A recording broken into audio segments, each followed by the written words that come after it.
Okay, ladies and gentlemen, we're back in session.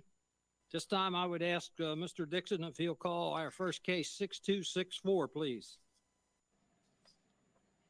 All right, case 6264, Class B, beer, wine, and liquor license issued to Rula Sakalis for the use of Carpathos Inc., trading as Fratelli's Italian and Seafood Restaurant, 2315 Hanover Pike, Suites A and B, Hampstead, Maryland, 21074.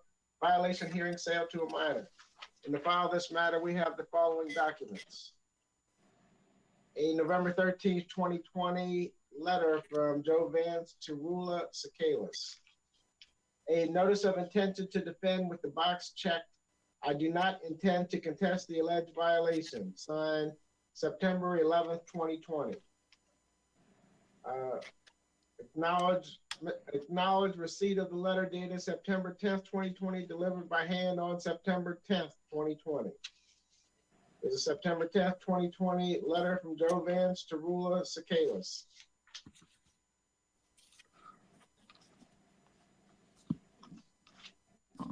And there is a alcohol compliance violation sheet dated September 8th, 2020, and completed by Charles Carey.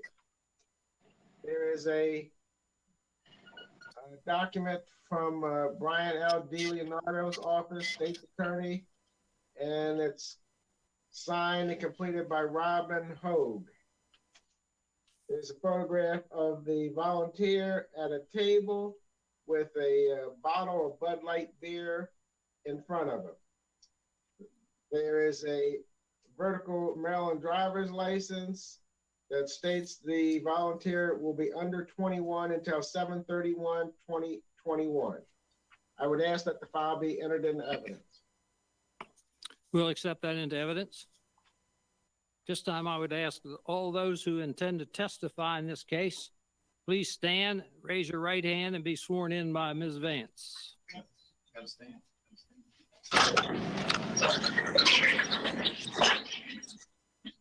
Do you swear or affirm under the penalties of perjury that the testimony you're about to give is the truth, the whole truth, and nothing but the truth? I do. I do. You may be seated. This time, Inspector Carey, are you going to present this case on behalf of the commission? Yes, sir. Yes, sir.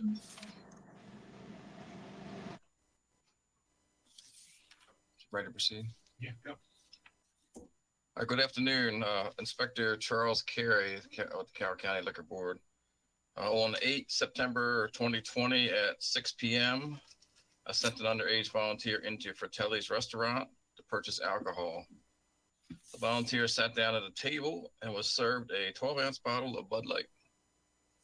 After being served, I was notified and met the volunteer, who identified the bartender as the person who served him his beer. The bartender is Robin Hogue. The server did not ask for any form of ID from our volunteer. I spoke to the bartender, Mr. Hogue, who advised he did not ask for any identification from our volunteer, and he was unable to provide any reason for not asking. The volunteer was 20 years old on that date, and all paperwork was completed and signed. And I ask that both pictures that are submitted be entered into evidence. And that's our case. We'll accept that into evidence. Who is going to present testimony on behalf of the licensee? I am, Your Honor. Would you please state your name and address for the record, please? My name is George Sakalis. Address is 2315 Hanover Pike, Hampstead, Maryland.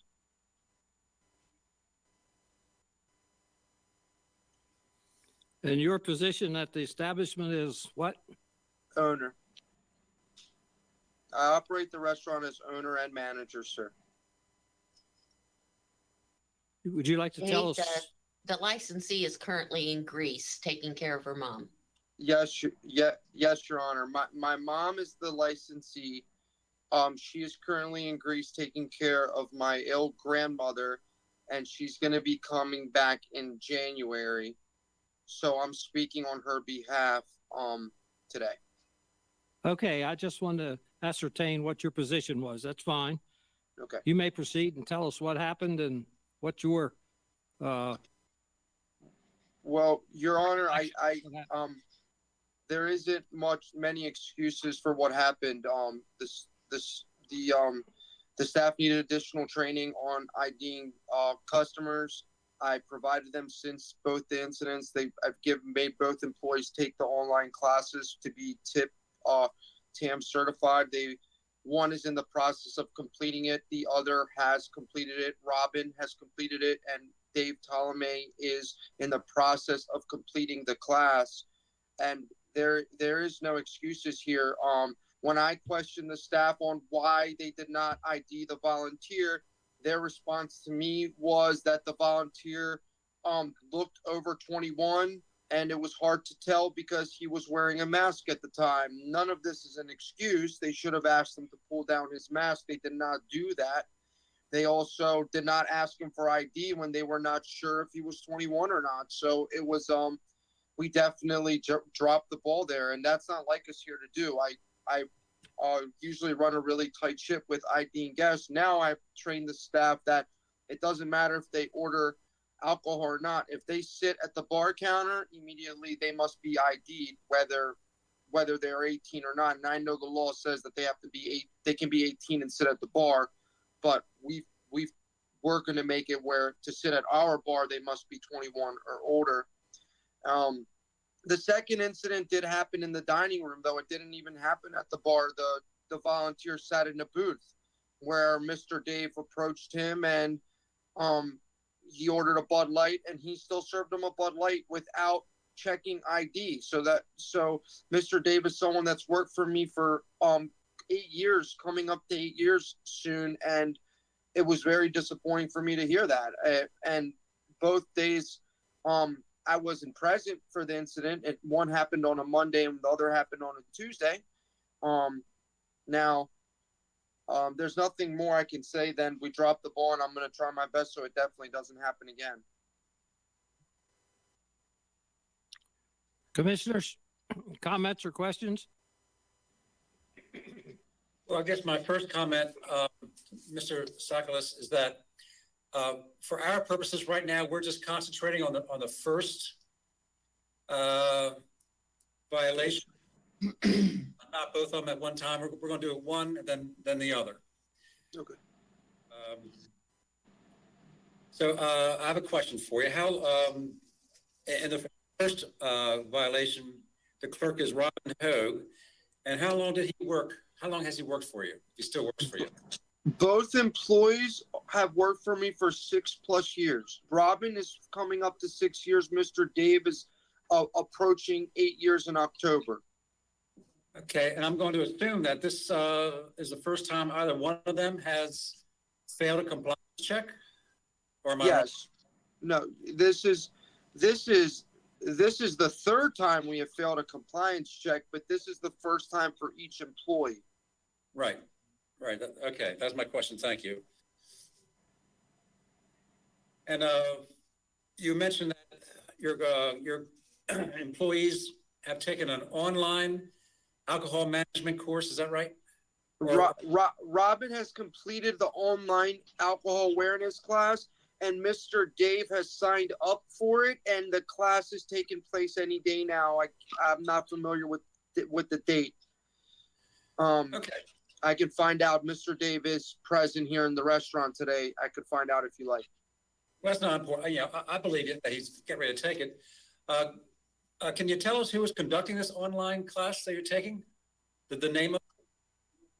That's a very good question, sir. I'm not sure. I personally did not take the class, but Mr. Robin did get it, and I can let you know what the name is. And Mr. Dave, I can ask Mr. Dave right now if you like, but I'm not sure. I would like to know. Yes. Okay, let me grab him real quick. 1 second. Hey, I need Mr. Dave Barnhart. right now. Please and thank you. I think he's talking about the state's attorney's office class, the victim impact panel. He's not talking about Pam's training. Okay. Thank you. Go ahead, Mr. Cyclist. Mr. Day, what you signed up for the online alcohol? I registered, but I have not taken the class yet. Okay, where did you sign up? What is it called? It is Mothers Against Drunk Driving. It's Mothers Against Drunk Driving. Okay. Okay. And in conjunction with the referral to the state's attorney's office, that is correct. okay. But it's not an alcohol management course that's either through TIPS or TAM, which is something that we look for, which is a pretty comprehensive course, training servers and people who sell alcohol. I can take that too. That's good. I think you should. But I just want to make sure I was clear on what kind of training your employees are or have gotten. So the Mr. question, Barnhart, let me interrupt you just a second. Mr. Scalis, would you ask your gentleman there for the record to state his name and address, please? It's David Ptolemy, 80 Brookside Avenue, Hanover, Pennsylvania. Could you spell your last name for the record? Tolomei. Thank you. I'm sorry, Commissioner Barnhart. Now you can proceed. thank you, Mr. Chairman. So, Mr. Sakalis, Mr. Ptolemy is part of the second case that we're not even considering at the moment right now. But thank you for getting that information for me. So I get Robin Hogue. Robin Hogue, when you say he's taken online course, we're talking about the same course that Mr. Ptolemy took. So, Mr. Barnhart, no. As a matter of fact, I specifically told Robin to make sure he is TIP-TAM certified. I am TIP-TAM certified already, and I specifically told him that, and he did take that course. With Mr. Dave, I was not very clear. With Mr. Dave on exactly what to do. He's not as technological savvy as Robin is. So I'll make sure I give Mr. Dave some assistance there on exactly which course to take, because he has to be TIP-TAM certified. And it sounds like the course he's taking, it's not going to make him TIP-TAM certified. Right. Thank you for that. So, Mr. Hogue, in the case that we're talking about, he is TIPS or TAM certified. Is that correct? As of now, yes. Okay. Thank you. Yes. So with regard to Mr. Hogue, do you know whether or not before this violation occurred, do you know whether or not Mr. Hogue understood that it is a crime in Maryland to sell alcoholic beverages to a minor? Absolutely. He did understand that. Yes, and in verbally and signed paper trail through the process of getting hired here.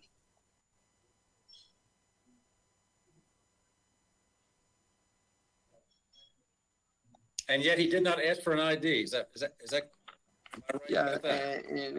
and he did not ask for ID, sir, and I Okay. Yeah.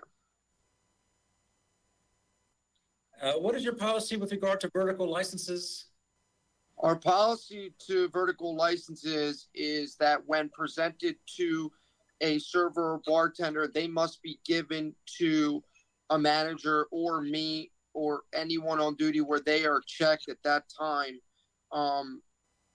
Our policy on vertical driver's licenses a year ago was that we don't accept them, period. But due to the amount of unhappy guests crossing over the Pennsylvania line, they were very unhappy with us. So we started accepting vertical IDs, just given to managers only to check.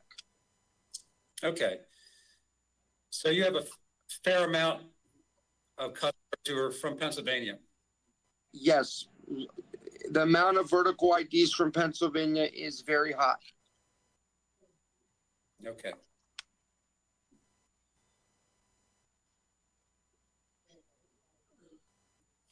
I have no further questions at the moment, Mr. Chairman. Commissioner Harmon? Mr. Sakalis, when you hire someone, walk me through the training protocol, in-house training protocol that you have for them. Someone just comes in and you just hire them. What do you do? So at the time of hire, of course, they fill out a job application, a W-4, and an I-9 form. After those basics documents are completed by the employee, which has nothing to do with getting alcohol training, they're presented a book that looks like this right here. It's for Kelly's employee manual, and there's 67 pages here, and there's a chapter in here on just alcohol awareness and pretty much showing them that they have to ID everyone that doesn't look like. Well, my training on it is that if they don't look like your mom or dad, ID them. If they look like they're 40 years old, ID them. I mean, I did manage to see the volunteer that came in, and I can see why the volunteer was picked. He does look over the age of 21, but he's not. So he's the perfect example, and I use this as an example to my staff now that he is the perfect example. This kid is not 21, but he looks 27, 28 years old. So when in doubt, ID them. I mean, at the end of the day, your customers are going to be happy you're doing the proper steps. So going back to the hiring process, they're presented this book here. We give it to them. They have to sign the last 2 pages, which is a receipt pretty much saying that they've accepted and read this entire book. Okay. So when they first start out, do they shadow with someone? Yes, they shadow an experienced server, which in many cases has been Mr. Dave or Robin and many other employees, and they shadow them for 2 weeks worth of training. Okay.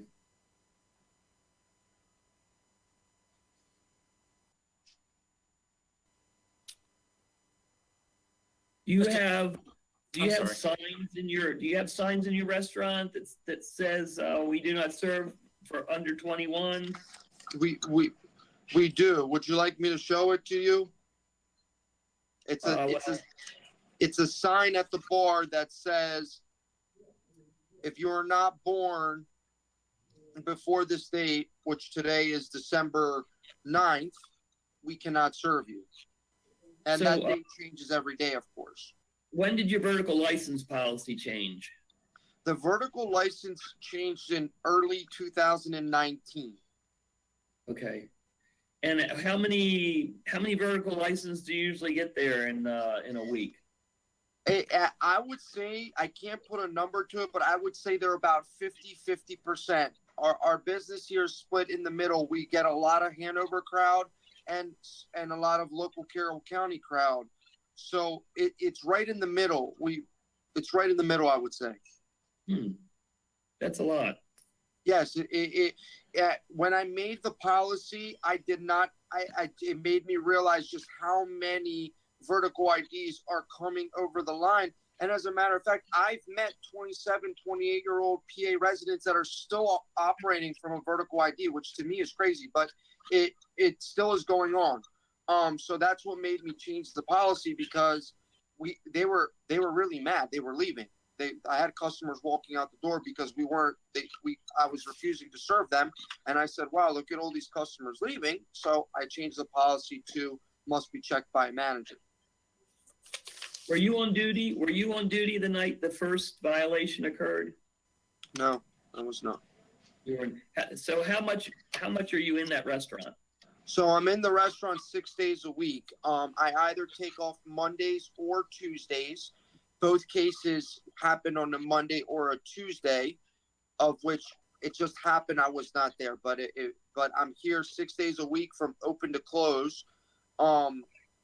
But however, even when I'm not here, a manager is on duty. Both. How many managers do you have?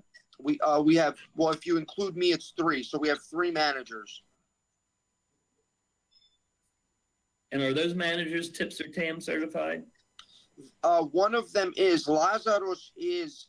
Then we have another manager by the name of Yulia that is not, unfortunately, but she will be. Okay.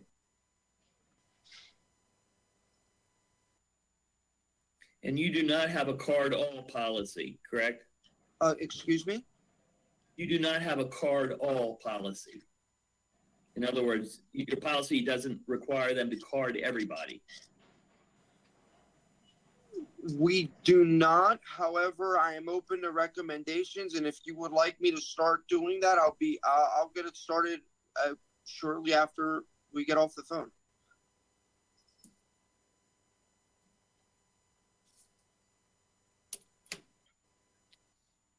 Okay, thank you. Mr. Sikelis, how many total employees do you have that would be subject to handling alcohol?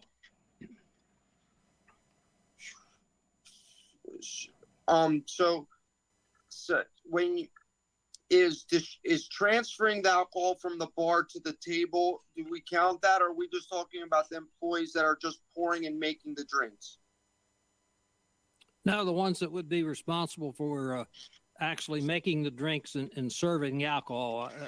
As you know, an 18-year-old can serve the alcohol, but I'm talking about checking for IDs. So we have 3 bartenders here that are going to make and serve the drinks. And then in addition to that, we have about 15 servers employed here that are going to be distributing the drinks from the bar to the table where the guest is sitting. So I would say Go ahead. I would say about 18 employees are going to be actually touching the alcohol. And how many of your employees total are either TIPS or TAM certified? 4 off the top of my head. We are TIP TAM certified, and one of us 4 is here at any given time. One of us is here. If I'm not here, Lazarus is here. One of the 2 of us is always here.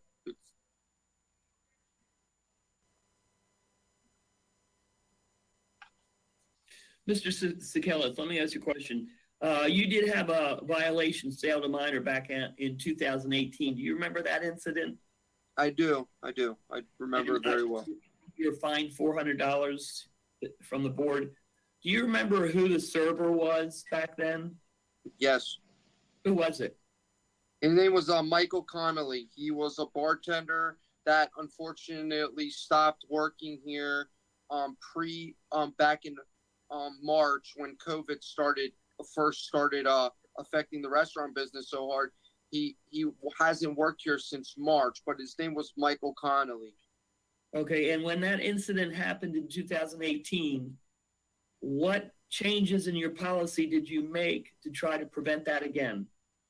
Well, shortly after the incident, we had a full staff meeting which by the way, I did that already for these incidents as well, where I sit down everyone that is operating the alcohol and I give them a training again on IDing customers. I'd say ask for ID, check the expiration date, the birth date, and the photo. Those are the 3 things they need to check: expiration date, birth date, photo. And I gave them IDs of people over 21. I gave them IDs of guests that are not 21, employee IDs. I'm saying like we use staff members' IDs that work here to practice.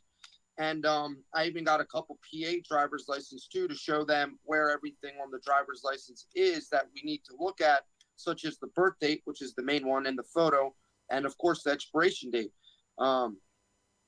Now, a lot of good questions were asked during that time to me, like, what about if it says alcohol restrictions on the back of the driver's license? It's under my impression we don't have anything to do with that. So I just told them, just check these 3 things and we'll be good: the birth date, expiration date, and photo. And I gave them additional training. The meeting that I just spoke about was actually last Sunday, and we had a similar meeting to that one back when Michael Connolly had his violation. So your policy is if someone's presented with a vertical license, they automatically take it to the manager. Is that correct? Yes, but back in 2018, we just said no. Okay.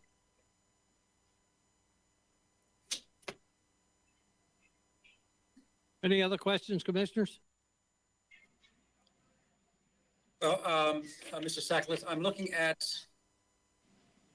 I guess, the minutes from the 2018 hearing, which was your first violation. It indicates that your policy was all vertical IDs were to be checked by manager. Yes, Michael Connolly accepted a vertical ID that day. Right. So was it afterwards that you stopped accepting vertical IDs for a period of time? Yes, it was shortly after that we started accepting them, but in a different way. Okay. And the meeting that you just had with your full staff meeting, I imagine that two things were emphasized. One is that it's a crime to sell to a minor. Is that correct? Yes, And two, all vertical IDs have to be presented to a manager for further consideration. Is that correct? those two things were discussed, yes. Okay. All right. Thank you. Let me ask one other question, Mr. Sakelis. What's your policy for vertical Maryland license? As same thing, sir, they must give it to a manager. The policy on vertical Maryland driver's license pre-2019 was, unfortunately, we just don't accept any vertical licenses.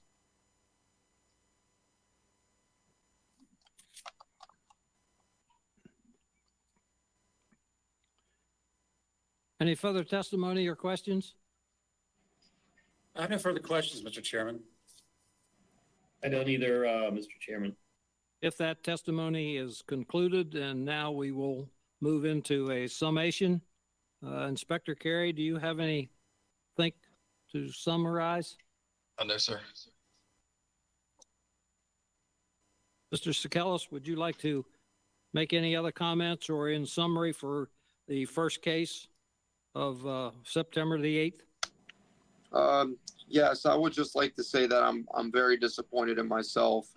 I'm very disappointed, and I feel that I've let the staff down, and I've made Carroll County not give you guys a good look, and it really upsets me.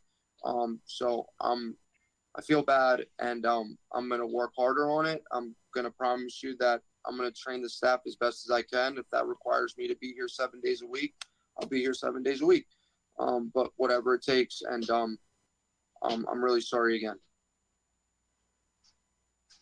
With that said, testimony is concluded, and now we will move into a discussion among the commission to consider the merits of the case. Well, Mr. Chairman, I do appreciate the licensee's recent comments. I think he's sincere, and I think that he will make an extraordinary, enhanced effort from happening again in light of the fact that we have two cases we're hearing today, and although we're just considering the first one at this time. The first violation was back in April 19th of 2018, at least according to our flow chart. And since then, this licensee has had 4 consecutive successful compliance checks. And unfortunately, on September 8th of 2020, the current problem, and that would be the second violation in 2.5 years, which I think Mr. Sakelis recognizes that is not a good for Fratelli's, which, as I understand, has a wonderful reputation in the community as a restaurant, and this certainly to some tarnish that very good reputation. Violations in 2. I think that's what we're looking at. I appreciate all the efforts he's making to ensure he doesn't come back before us for another violation. But the fact is, there have been 2 in 2.5 years.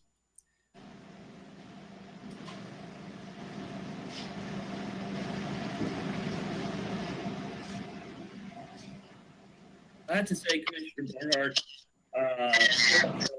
Mr. Sakelis, I compliment you for your restaurant. It's an excellent restaurant. Food is terrific. The community enjoys coming to your restaurant. I am a little bit not happy the fact that you changed your policy on vertical license. However, I do understand the financial situation. You are close to Pennsylvania. So I do understand that. But I'm still not happy that you will accept Maryland license vertically. Those licenses are probably only good for 2 weeks after the individual change, it becomes 21. So most vertical licenses that are Maryland are going to be underage. But that's your policy. Mr. Barnhart, what would you, do you have any more comments? No, I agree, Commissioner, that being that close to Pennsylvania, especially at these times, all of our Class B licensees are struggling. And I really don't have any problem with the vertical license policy, although certainly it's logical, the suggestion that you make that perhaps that policy should only pertain to Pennsylvania licenses and not to Maryland licenses. So I do understand the position that Mr. Sakalas is in with that regard. I have nothing further to add, but I'll be prepared to make a motion if another commissioner has anything further to discuss. I have nothing else to discuss. I don't think there's anything else to discuss, particularly when the case was not intended to be contested. So if you are prepared to make a motion, we would like to hear it. Thank you, Mr. Chairman. I move that in the case of 6264, we find the licensee culpable for selling alcohol to a minor and assess a fine of $600 for reason that this is the second violation in 2.5 years. Is there a second to the motion? I second that, Chairman. Motion has been properly made and seconded that we find the licensee culpable and assess a fine of $600. Is there any further discussion on the motion? No. Hearing none, all those in favor of the motion signify by saying aye. Aye. Opposed, no. So ordered. Mr. Sakalas, we find you culpable of the violation under case 6264 and assess a fine of $600, which must be paid within 30 days of written notice of this decision here this afternoon. Do you have any questions on that? If not, I would ask Mr. Dixon to call the adjoining case 6289, please. All right, case 6289, a Class B beer, wine, and liquor license issued to Rula Sakalas for the use of Carpathos Inc., trading as Fratelli's Italian and Seafood Restaurant, 2315 Hanover Pike, Suites A and B, Hampstead, Maryland, 21074, violation hearing sale to a minor. In the file of this matter, we have the following documents. A notice of intention to defend with the box checked. I do not intend to contest the alleged violations, dated December 2nd, 2020.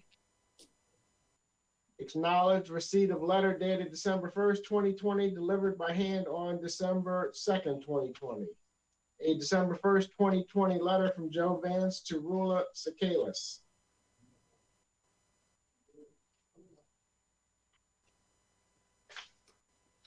And the alcohol compliance violation sheet dated November 30th, 2020, and signed and completed by Charles Carey. There is a notice of violation for selling alcohol to persons under 21 under the letterhead, State's Attorney's Office, Brian L. D. Leonardo, and signed by David Edward Ptolemy. There is a vertical Maryland driver's license with the volunteer that indicates the person's under 21 until July 31st, 2021. The person is sitting at a table with a glass of alcohol. I would ask that the file be entered into evidence. We'll accept that into evidence. At this time, once again, I would ask all those who intend to testify in this case, please stand and raise your right hand and be sworn in by Ms. Vance. Do you swear or affirm under the penalties of perjury that the testimony you're about to give is the truth, the whole truth, and nothing but the truth? I do. Thank you. You may be seated. Inspector Carey, are you presenting this case also? If Yes, so, sir. please go ahead. Thank you. Good afternoon again. On 11/30/2020 at 3:30 p.m., I sent an underage volunteer into Fratelli's restaurant to sit at a table and order an alcoholic beverage. The volunteer ordered a bottle of Bud Light beer. The server, David Ptolemy, did not ask our volunteer for any form of ID and he was served the beer. I interviewed the server, Mr. Ptolemy, who advised me that he did not ask our 20-year-old volunteer for any ID. He could not provide a reason for not asking for ID. All paperwork was completed and signed for. Mr. Ptolemy stated he thinks he took a TIPS or TAM class years ago. He's not sure. I'd also like to submit both copies of the photos into evidence, and that's our case. We'll accept that into evidence. Mr. Sakalis, state your full name and address for the record, please.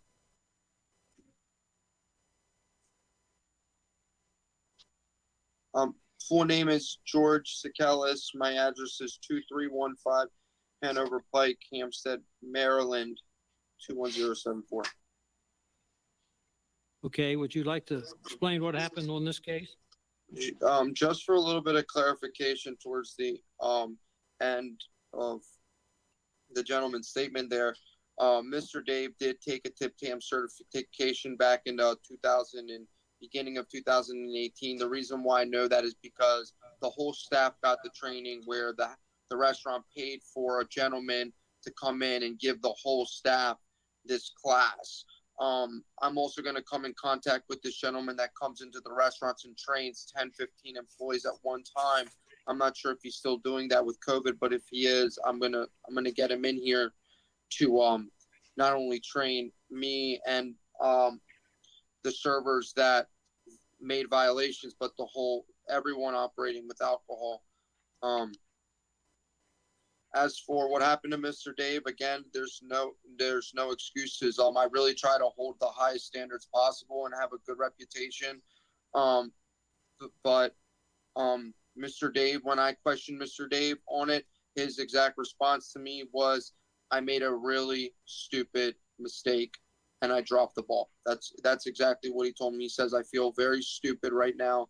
And when I asked him why you didn't ID him, and he could not give me an answer on why he did not ID the underage volunteer.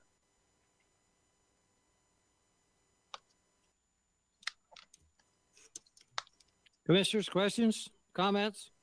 Mr. Sakalis, after the first violation, you had a meeting, is that correct? Yes. And was Mr. Ptolemy in that meeting? Yes, sir. He was in that meeting. And what actually went on in that meeting? Did you tell them to start carding everyone, or what did you say to try to encourage them to do a better job? During that meeting, several things were discussed, and one of the main things that I discussed during that meeting was that I am personally sending in my underage volunteer that works for me. Her name is Nicolette, and I let them know Nicolette is not 21 years old. She will be sitting down in your section. She will be with her family. She will be with friends, and she will order alcohol from you. She came in 4 times in between the first violation and the second violation. And I let the staff know that she's coming in. We also discussed checking IDs, expiration date, birth date, photo ID. I told them again, when in doubt, ID them. You can't go wrong by asking someone for ID. We also went over the situation where a guest has this has been very common lately. I don't know if you gentlemen know this. We check IDs and a younger crowd is showing us photos of their IDs on their phones. I have told the staff that any kind of picture of an ID, we cannot accept that. It needs to be an actual card. They're showing us photos of their driver's licenses on their phones, And they're saying that we don't want you touching our ID because of COVID. And I say, absolutely. If you just show me your real ID, I will go ahead. I won't touch it. I just want to look at it. But they're saying that we'll show you a photo of it because of COVID, and we don't want you actually touching our ID. So I gave them additional training on that we can't accept it. So we they're still okay need to with them see a touching photo their of the real phone? ID.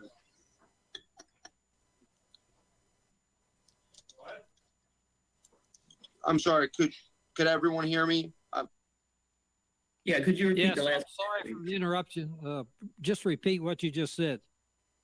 So where I left off was customers that are showing us photos of their driver's licenses and saying that they don't want to hand us their actual driver's license because of COVID.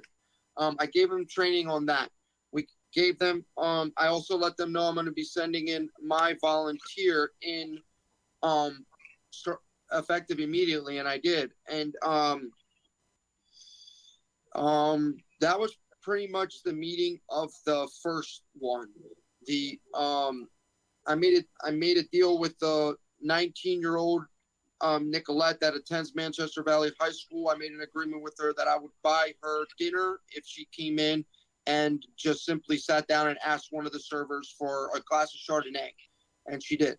And I would give her like an entree to take home for her and her family as compensation.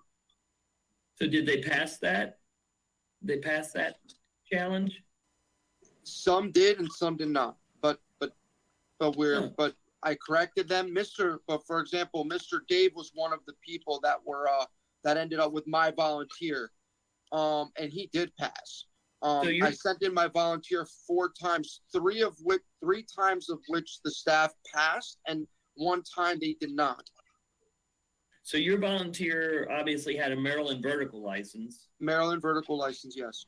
Presented a real ID that clearly shows she is not 21. So the one time it did not pass with your volunteer, did they ask for the license? They did, yes. They asked for the driver's license. The Nicolette, the underage, my volunteer, handed the driver's license. At that time, my server took the driver's license, did not check with the manager like they were supposed to, and served her Chardonnay. Yes. And is that person still working for you? No, they're not. Did you fire them? Over that incident, I did. The reason why Mr. Dave and Robin did not get terminated right away is because of just their duration of employment with me. 8 years is a very long time in the restaurant business. Getting an employee in the restaurant business for a year is already so hard, yet alone an employee committed to you that long. However, for the second sentence, Mr. Dave, as of right now, Mr. Dave is not allowed to take an alcohol order at the table. If someone asks him for a bar drink, a manager or me, we go to the table and we take the order until he takes the class. And let me ask you a question. Do you have an incentive program that if someone catches someone trying to order alcohol that's underage, that they may get like a $50 bonus or something in their check? I don't, but I can start. I can definitely start. That's a really good idea to get the staff motivated to really check IDs. Right now, I'm going to be honest with you. The whole restaurant is shaking. Like everyone here, the servers are their fear is like up the highest level possible when it comes to it, because they know that we're under the radar and we're tested. So I'm happy to see the staff care. No, I can't say I have any employees that are just like that. They just have the attitude of, oh, I don't really care. They all care. The employees here truly care. But we have some work to do. So one thing I also want to throw out there is I sent my underage volunteer in 4 times, and it was the first time that the first time she came is the time where the server asked for ID and served her. And after that, we had 3 successful ones after that. So it wasn't like 3 successful ones and then the last one unsuccessful. We had 1 unsuccessful, and then 3 successful. So maybe if your policy changed to no Maryland vertical license, it would be very helpful.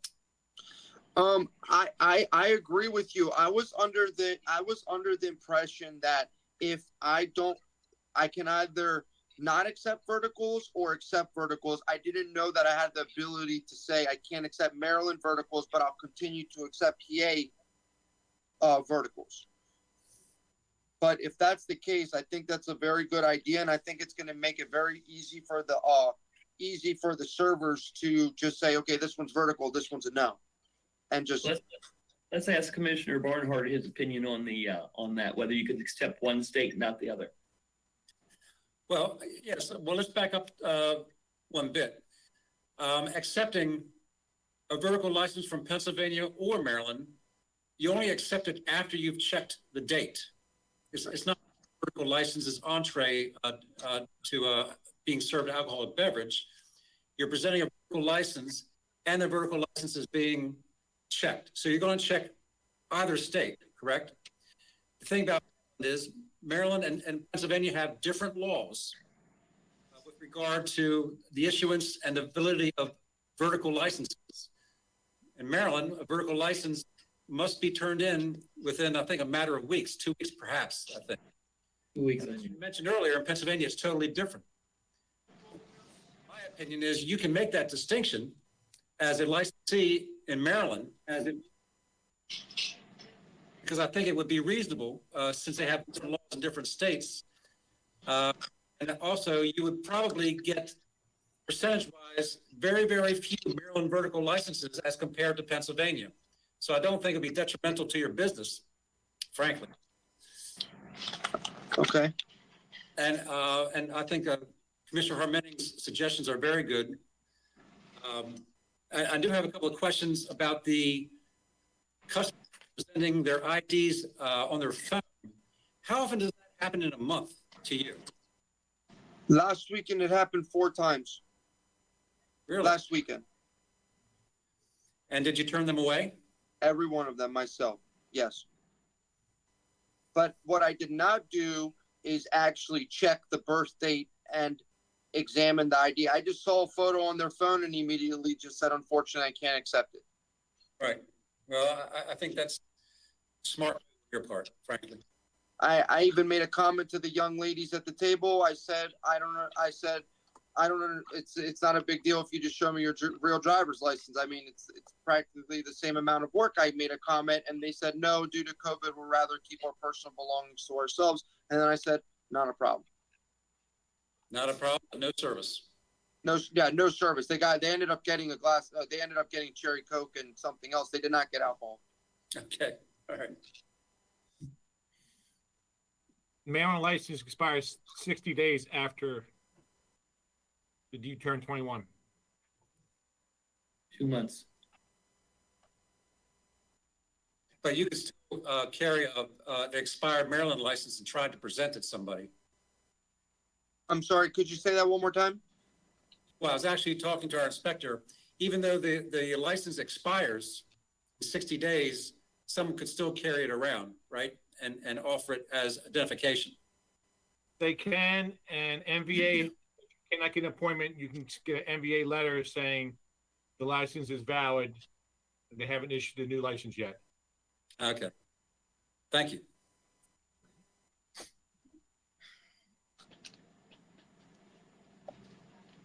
Further evidence to be presented in this case or testimony? Hearing none, testimony? Pardon? I have no further questions, Mr. Chairman. Mr. We should Harmony? discuss the prior violation. I'm sorry, I didn't hear you, Mr. Dixon. You need to bring up the prior violations in this case. Okay. We so need to bring, do we need, I think Mr. Dixon is saying we need testimony of the prior violation from our inspector?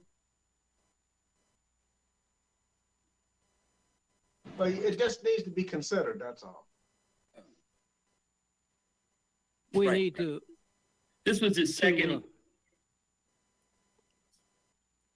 This was his second violation. This was actually the recheck from the first violation. The first violation was on September 8th, and this one was on 11/30th of 2020. And we always look at that as more serious. You should learn from your your initial violation. You should learn from that and put enough input into your employees that they're going to be extra cautious not to get caught on the recheck, which is usually a few weeks to a couple months afterwards. So we always have to take that in consideration. So in retrospect, what we're saying is that there's been 3 violations of sales to a minor in the past 3 years. Is that correct? Yes. The last 2 violations were back-to-back. One was a follow-up, which was failed as well. And Commissioner Harmending's comments, I echo those comments also. We do take the follow-up failure pretty seriously. We don't see it very often. In fact, as I mentioned earlier in this docket, I've only seen it today. And it shows a lack of something. In your case, Mr. Sikelis, I'm not sure that it shows a lack on your part, but I think you're trying to do what you can. Something is missing, that the follow-up was failed. That and the fact that there was a meeting after the first violation back in September. There should not have been a failure of the follow-up, especially if your employees were advised that it's a crime to sell to minors. So I agree with Mr. Harmending on that issue about the egregiousness of the failing a follow-up compliance check.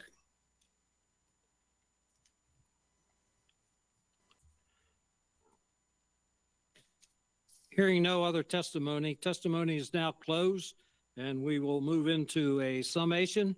Inspector Carey, do you have any summary to present? Only thing I would add is that we rechecked them on December the 2nd, and they passed. Okay. Mr. Sikelis, do you have any comments to summarize your case for this 6288 infraction?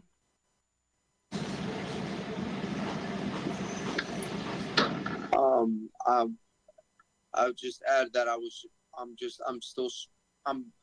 I'm embarrassed, and I'm very embarrassed that it happened.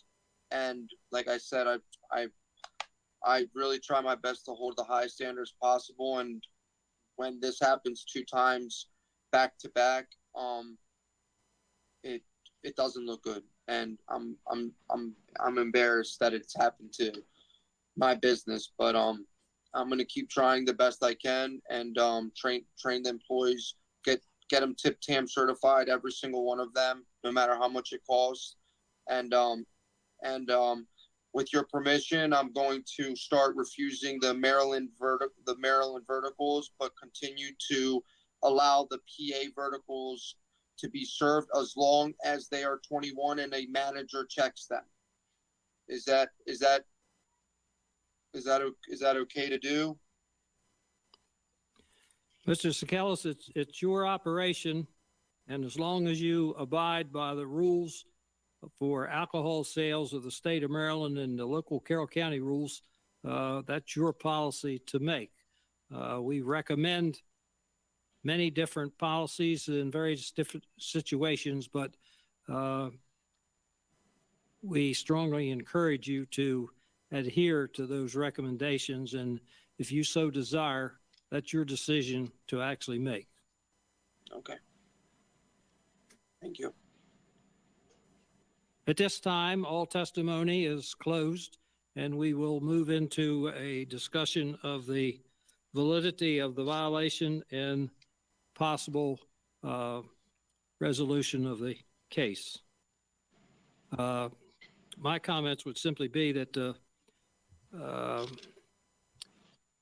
frankly, I personally am surprised at the violations that have occurred in this establishment, which has always been very impressive to me, and would be attributed to, I'm sure, the successful operation of the restaurant and establishment that's there.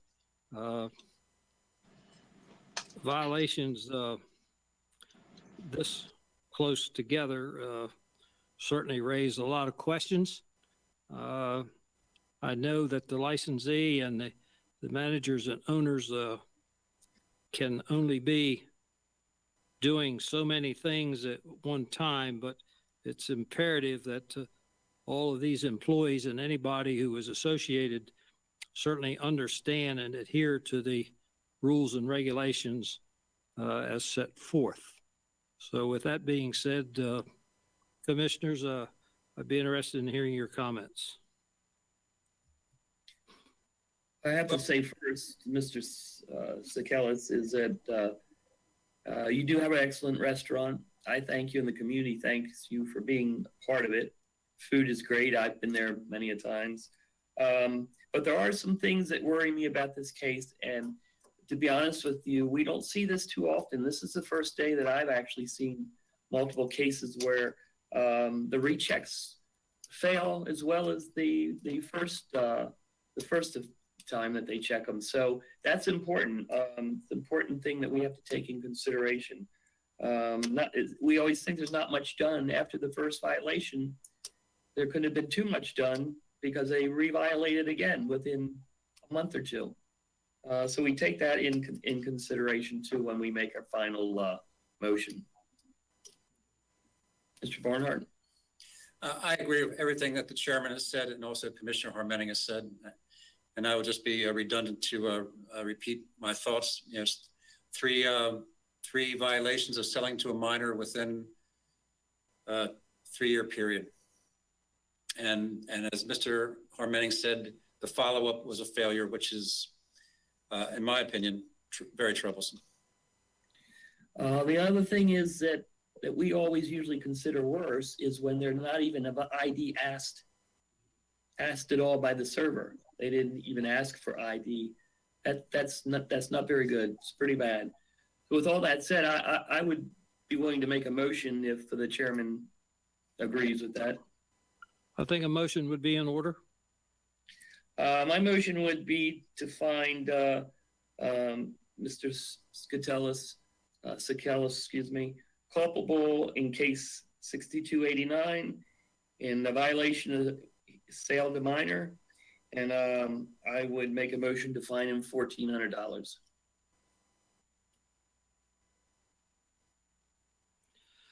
Motion has been made that we find the licensee culpable and a fine of $1,400 to be assessed. Is there a second to the motion? I will second that motion, Mr. Chairman. Just adding that the licensee who's culpable is Rula Sikelis, just for the record. Thank you, Mr. Barnhart. Motion has been properly made and seconded under case 6289 that we find the licensee culpable and a fine of $1,400 to be assessed. Is there any further discussion on the motion? No, sir. Hearing none, all those in favor signify by saying aye. Aye. Opposed, no. So ordered. Mr. Sikelis, we find your establishment culpable and assess a fine of $1,400 that must be paid within 30 days of official notice by mail of the actions and the decision as afforded here today. Do you have any questions? If not, we are sorry that you're here under these circumstances and express our concern and condolences to you for the health of your grandmother, and hopefully everything will be fine. With that, congratulations on a fine establishment, and we look forward to having you as a valued member of the community in which you serve, and hope that we don't see you back here under these circumstances again. So With that, this case is concluded. Gentlemen, thank you. I won't let you down. I'm gonna work at it. I love Carroll County, by the way. I've been here since 2011, and I won't give it up for anything. So I love it here. I want to be a part of the community for a long, long time, and I'm gonna work at it, and I'll get it right. So I won't let you down. Thank you. Thank you. Thank you and good luck. Thank you. With that, I would ask Mr. Dixon to call case 6268, please. I'm gonna hang up now. Okay. Yes, sir. Thank Okay, you and Th- happy Thank you. holidays. You too. All right, case 6268, a Class B beer, wine, and liquor license issued to Jose Antonio Ula for the use of Cinco de Mayo 5, Inc., trading as Cinco de Mayo, 402 England Road, Westminster, Maryland, 21157, violation hearing, sale to a minor. In the file of this matter, we have the following documents. Some documents provided by Cinco de Mayo. There's a November 13th, 2020 letter from Joe Vance to Jose Antonio Ula. There is a acknowledged receipt of letter dated September 30th, 2020, delivered by hand on September 30th, 2020. There's a September 30th, 2020 letter from Joe Vance to Jose Antonio Ula.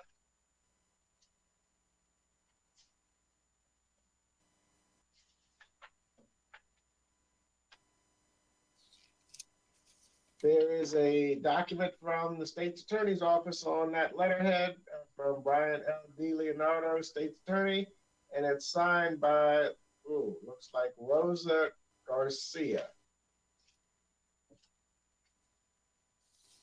There is a alcohol compliance violation sheet dated September 20th, 2020, and signed and completed by Inspector Charles Carey. There is a volunteer's Maryland vertical driver's license that shows he will be under 21 until July 31st, 2021. And there's the volunteer seated at a table with a glass of some sort of beer in front of it. I would ask that the file be entered into evidence. We'll accept that into evidence. This time, I would ask all those who intend to testify in this case, please stand and raise your right hand and be sworn in by Ms. Vance. Do we have the licensee or their representative We available? do. Antonio, did you have? Oh, okay. So if you can Please stand. stand and raise your right hand. Do you swear or affirm under the penalties of perjury that the testimony you're about to give is the truth, the whole truth, and nothing but the truth? I do. Thank you. You may be seated. Inspector Carey, are you going to present the case? And if so, please proceed.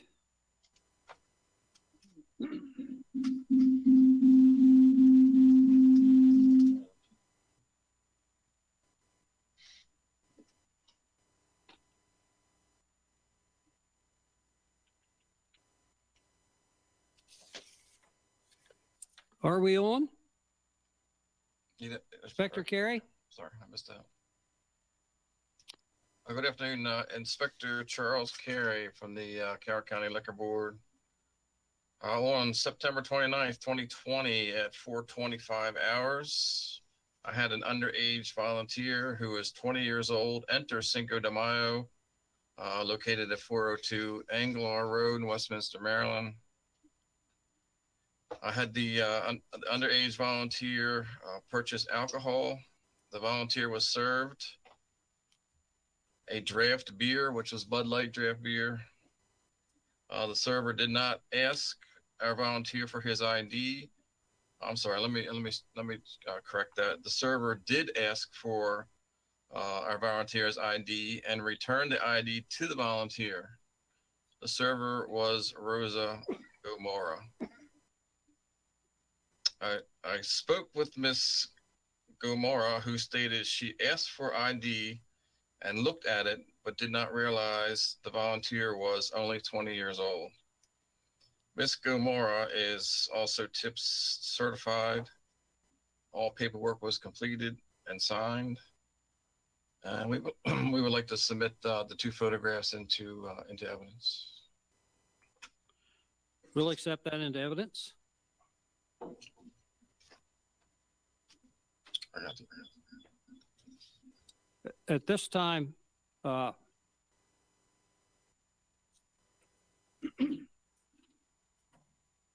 Mr. Yola, you are representing Cinco de Mayo. Yes. Would you like to tell us what happened and anything in regards to this case? Okay. When the incident happened, I got notified. I had a Please. meeting. Sir, please Yes. state your name and address for the record. I'm sorry.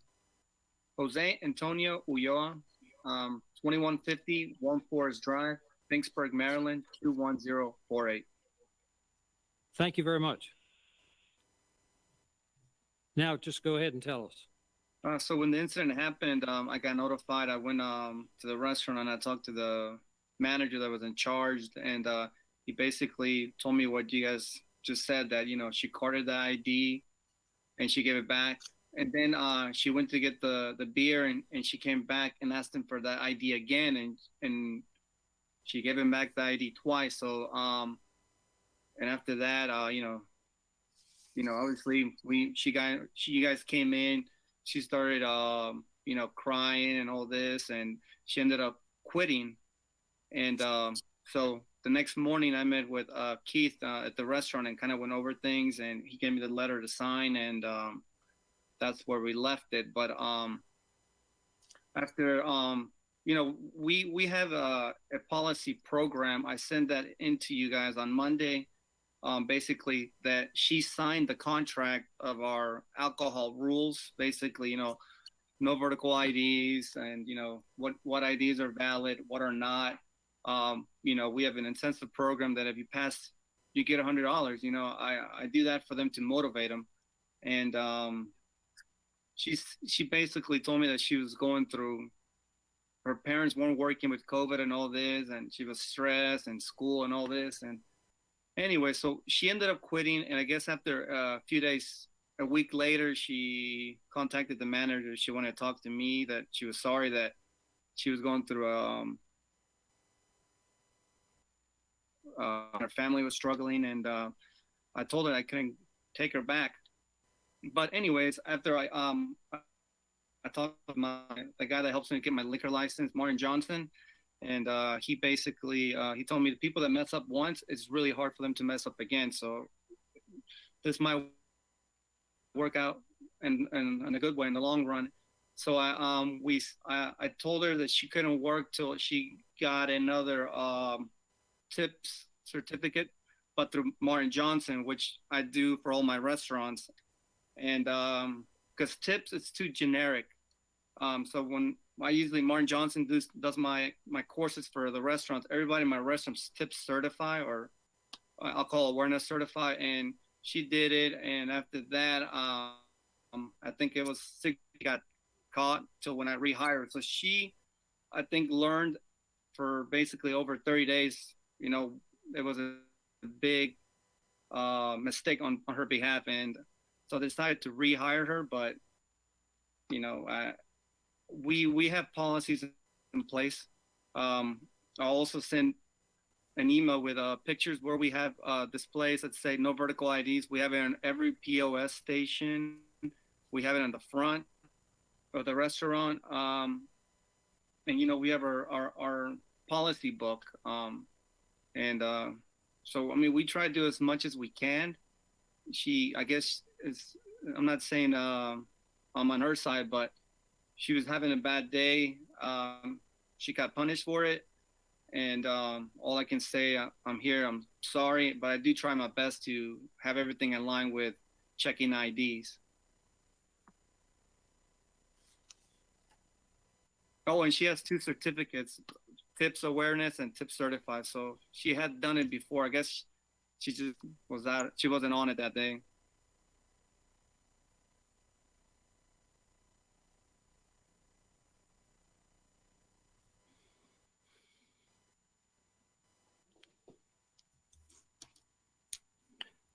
Any other comments you'd like to make before I ask commissioners for their comments?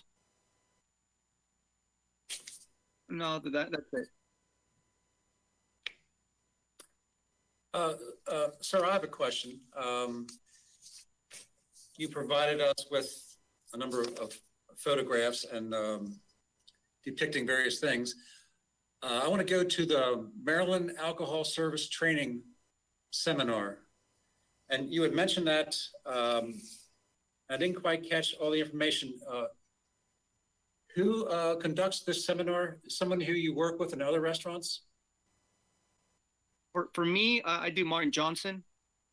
Oh, Marty Johnson? His name is, yes. Okay, that was my question. So Martin Johnson does this program.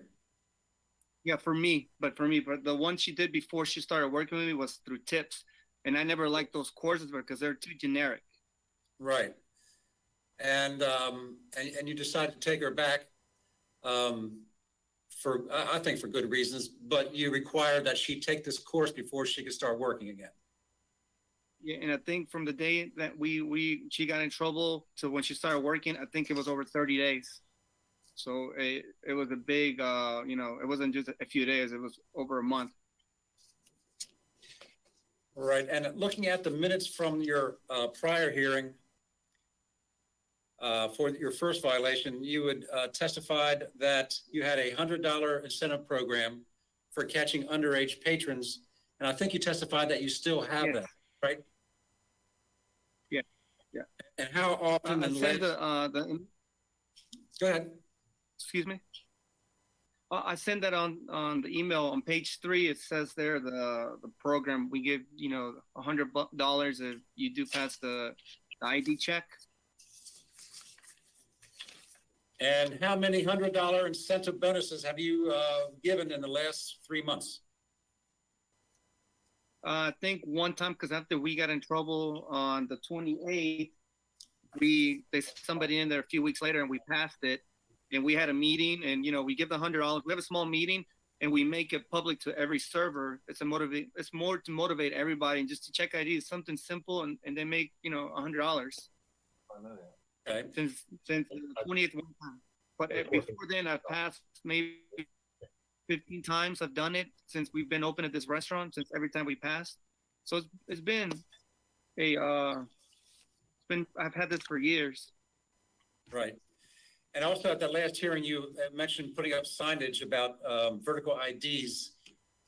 Is that the picture of the sign that you sent us? That's on your door? Yeah. That was put up in the front door. Yeah. That was put up after the first. There it is. Yeah. So that that's probably like it's probably maybe 10 inches by 18 inches tall. So it's a good size. You can't miss it when you go in. Right. And that sign was put up after your first violation back in 2019. Is that correct? Correct. Okay. Thank you.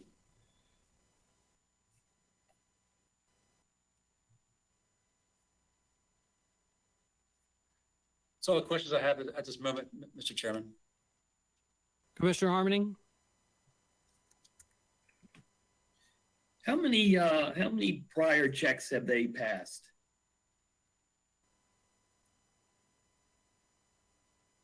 Inspectors, do you know how According to many? the sheet, approximately 8. Approximately 8 that they passed.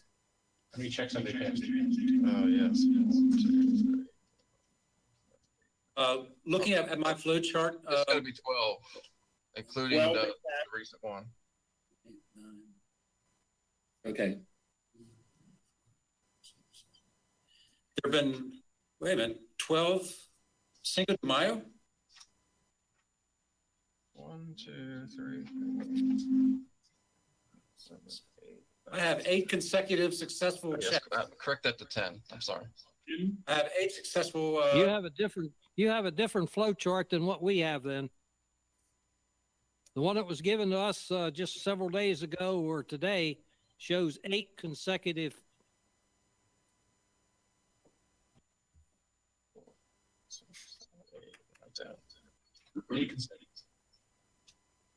How many consecutive? Mr.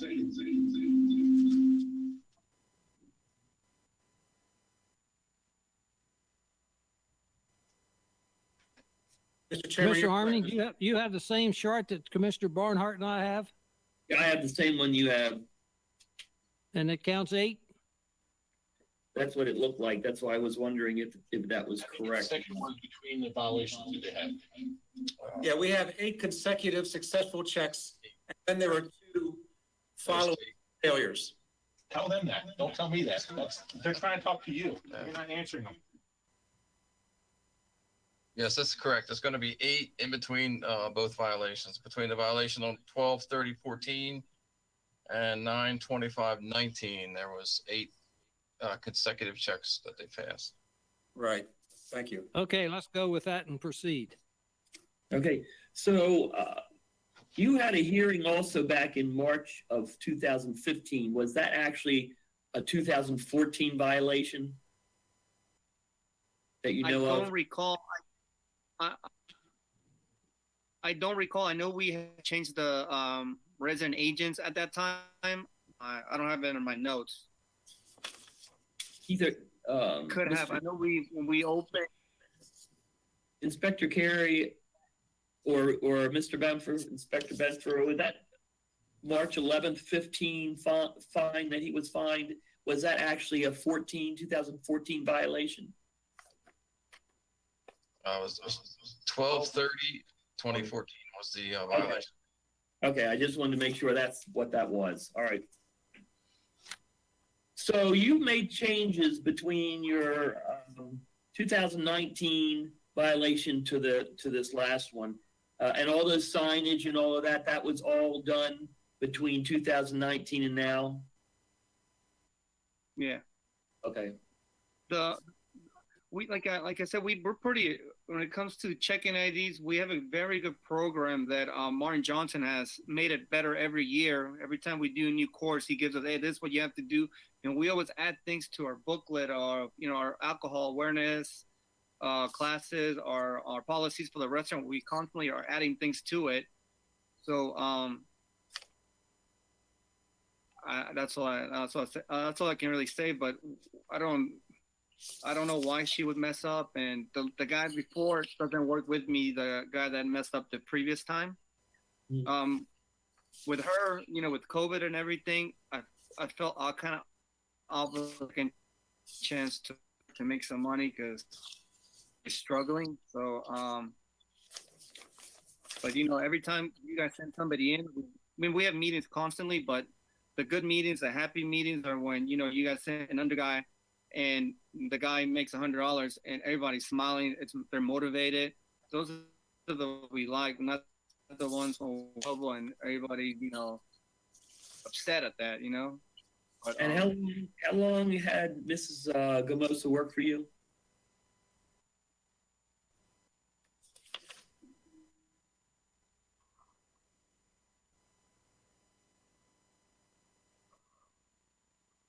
Can you repeat that? Can Yeah, you, you're not. can you repeat that again, please? How long has Mrs. Gamosa worked for you? Well, she started working that long. She started working maybe in February or late January. So it hasn't been long. With COVID, when we actually closed the restaurant 10 days, so a lot of my servers that were there longer time, ended up moving around, and she was taking to-go orders. Okay. And when the opportunity became a server. Okay, thank you.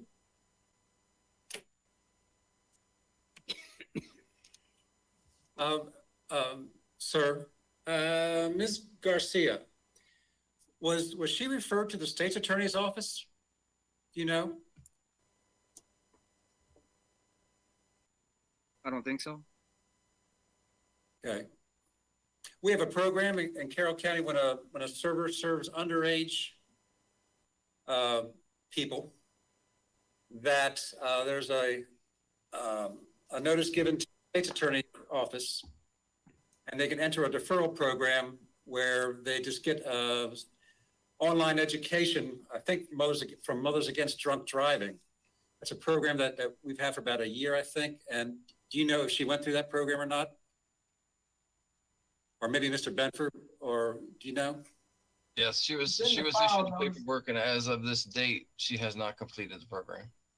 Well, the letterhead from the State Attorney's Office, Brian L. D. Leonardo, State Attorney's Office, it's in the file. Her name, Rosa Garcia, it looks like she's gonna participate, so I don't know if she did it or not, but that sheet is in here, in the file. As of I'll this date, I'll talk the it state's over attorney has advised for- that the program has not been completed by her. Okay. Commissioner Barnhart, to answer your question, I don't think this letter, I'm looking at the January newsletter that was sent out by our office. I think that was the time that this letter was officially, that procedure was officially put into effect. So if it occurred prior to January of this year, I don't think that program was in effect at that time, according to my records. Right. Okay. But now it is. Yeah. So when Miss Garcia, Let's talk about a minor back in September 29th of 2020, the program was in effect, and I just wasn't sure that I didn't catch it. She had participated in the state's attorney's program. That's all.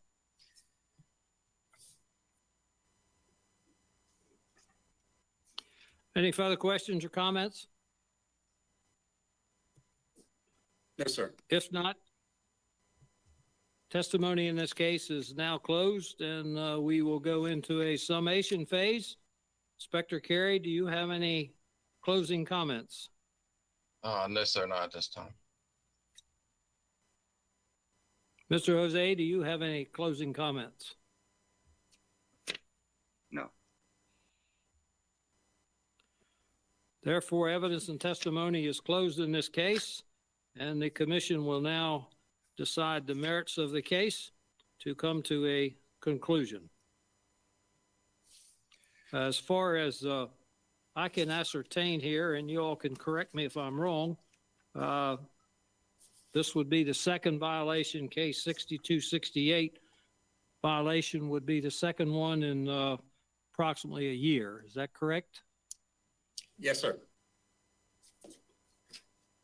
And you have put in many places procedures and so on and so forth in concurrence with Marty Johnson to make all your servers and employees aware of the importance of checking IDs and selecting who they may not be able to serve because of age. And if I remember, testimony is that a vertical license was presented, but was still served. Is that my understanding, gentlemen? Yes, sir. It sounds like this is just more of a failure of the server, in my mind, than it is a failure of the licensee, who I think has taken a lot of steps, commend him on the steps that the licensee has taken since the first violation, which is back in September 2019. I like the sign on the door on the front of the store. I think that's a good step. The incentive program is clearly a good step in my mind. I looked at the employee policy Cinco de Mayo has. It's pretty comprehensive. It looks like it was presented to the server before this violation. It sounds less of a failure of the licensee than of a human employee in my mind. But it is a second violation in 12 months, which that cannot be ignored either. Mr. Chairman, it looks like the minutes from the last hearing September 25th of 2019, there was a fine of $300 that was assessed after the licensee was found culpable for selling to a minor. So I would note that for the record.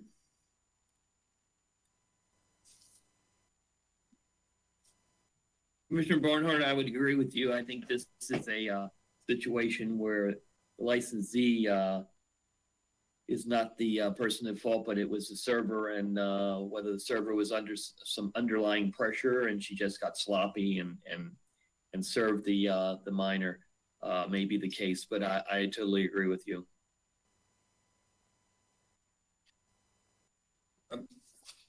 Mr. Chairman, I would be prepared to make a motion unless there are further comments from the chair. No, I would like to hear your motion. Thank you, Mr. Chairman. This is the second violation in a 12-month period, which is not good. I do think that the what's in evidence shows that Cinco de Mayo takes this seriously. It's not lackadaisical about the issue of selling to minors. Unfortunately, these things happen, and I think they got caught up in 2 quick violations within a year period. They were fined once before for $300. So, Mr. Chairman, I would move that in case 6268, that the licensee be found culpable for selling to a minor, second offense in 12 months. And I would move that we assess a fine of $600. But the mitigating circumstances, in my mind, because of those mitigating circumstances of the efforts that this licensee has made, I would suspend $150 of that fine, contingent on the fact that there are no further violations in a 24-month period from today's hearing.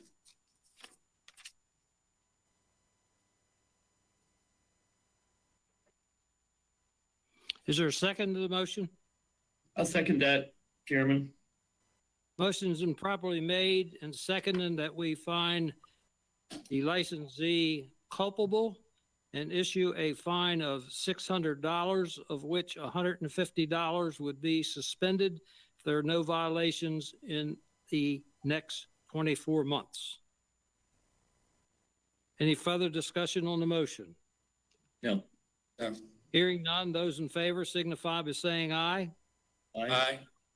Opposed, no. So ordered. We find the licensee in case 6268 culpable and assess a fine of $600, of which $150 to be suspended if there are no violations in the next 24 months. You will have 30 days in which to satisfy the fine upon official notification of the action of this commission here today. Do you understand, sir, that the results of the case? Yes, I do. Yes. Thank you very much, and congratulations on a fine establishment. And I know that based upon your testimony, you have done everything in your power to make your employees aware.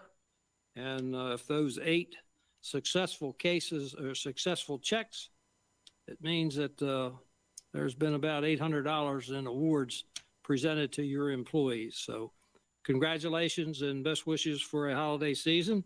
And we hope that we don't see you back here in this same position again. Thank you very much. Thank you very much. And you may be excused.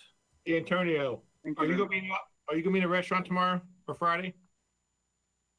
Yes. I'll be there tomorrow morning. Okay, I'll stop and see you tomorrow morning.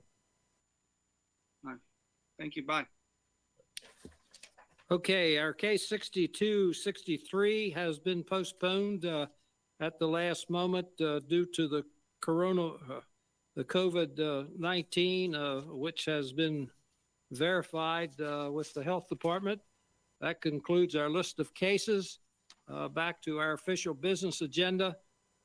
just to recap, that a letter of opposition to the statewide suggested bill that's being presented in the legislature that for approval of delivery services to continue after the current state of emergency or whatever it is, that we will issue an official letter on behalf of the commission to our delegation, the delegates, and the state senator. Question along that, should we also send a letter to the commissioners? I don't see why not. That thought just occurred to me. I don't see why not either, because they'll have input to the delegation.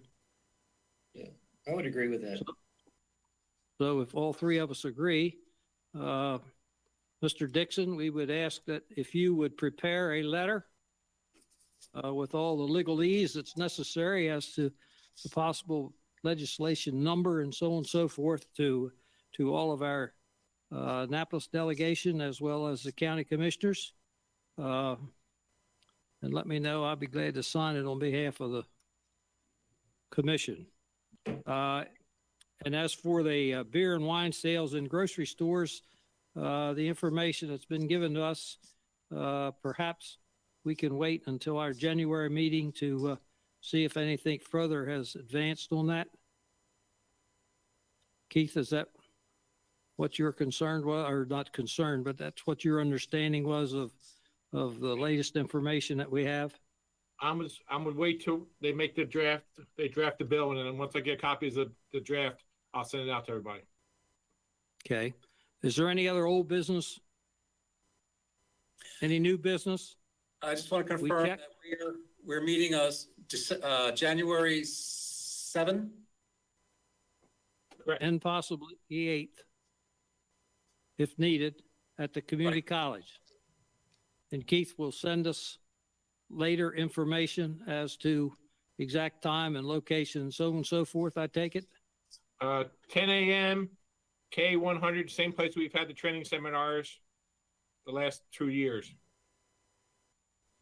And Keith, I would like to know if maybe you can arrange for me to stop in some point before then and look at the video that we have, because it doesn't work on my computer at home. So Whenever you're comfortable coming in, whenever you want to come in, just give me a call. give me a call. Okay, thank you. Commissioner Harmony, you have any other comments or questions? No, I don't have any comments or questions. Mr. Attorney, Mr. Dixon, any closing comments? No comments. Joe?